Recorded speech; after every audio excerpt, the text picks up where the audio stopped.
ನಮ್ಮ ಕಳೆದ ವರ್ಷದ ಅನುಭವದ ಪ್ರಕಾರ ಲಾಸ್ಟ್ ಡೇಟ್ ತನಕ ಚಾಯ್ಸೇ ಹಾಕಲ್ಲ ಕೆಲವರು.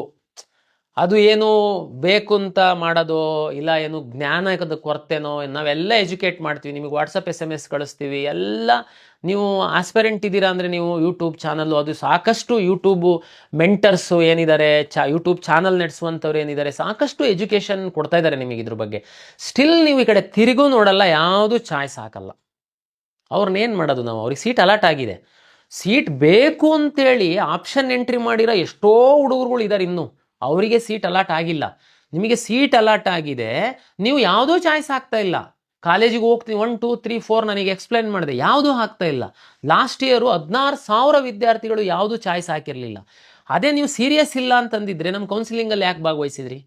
ಕೌನ್ಸಿಲಿಂಗಲ್ಲಿ ನೀವು ಭಾಗವಹಿಸಿಲ್ಲ ಅಂತಂದರೆ ಅದೇ 16,000 ವಿದ್ಯಾರ್ಥಿಗಳು ಯಾರೋ ಪಾಪ ಬೇಕಾಗಿರೋ ಅಂತ ಕೆಳಗಿರೋ ಅಂಥವ್ರಿಗೆ ಸೀಟ್ ಸಿಕ್ತಿತ್ತು. ಅದಕ್ಕೆ ನಾವು ಈ ಸರಿ ತೀರ್ಮಾನ ಮಾಡಿದ್ದೀವಿ, ಲಾಸ್ಟ್ ಡೇಟ್ ಒಳಗಡೆ ಯಾರು ಚಾಯ್ಸ್ ಹಾಕಲ್ಲ ಅವ್ರನ್ನ ಕಿತ್ತು ಬಿಸಾಡ್ತೀವಿ ನಮ್ಮ ಕೌನ್ಸಿಲಿಂಗಿಂದ. ಎಷ್ಟು 16, ಹೋದ ವರ್ಷ 16 ಇತ್ತು, ಈ ವರ್ಷ 2,000 ಆಗಲಿ 500 ಆಗಲಿ, ಲಾಸ್ಟ್ ಡೇಟ್ ಒಳಗಡೆ ಯಾರು ಚಾಯ್ಸ್ 1 2 3 4 ಯಾವುದೂ ಹಾಕಲ್ಲ.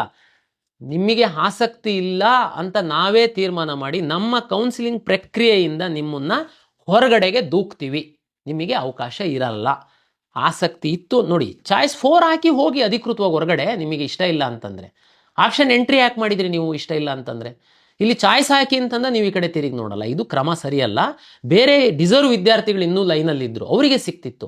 ಆ ಕಾರಣಕ್ಕೋಸ್ಕರ ಯಾರು ಚಾಯ್ಸ್ ಹಾಕಲ್ಲ ನಿಮ್ಮನ್ನು ಹೊರಗಡೆ ನಾವೇನೇ ದೂಕ್ತೀವಿ. ನಮ್ಮ ಕೌನ್ಸಿಲಿಂಗ್ ನೆಕ್ಸ್ಟ್ ನ್ಯೂ ಕೌನ್ಸಿಲಿಂಗ್ ಒಳಗಡೆ ಬರೋದಕ್ಕೆ ಅವಕಾಶ ನಾವು ಮಾಡಿಕೊಡಲ್ಲ.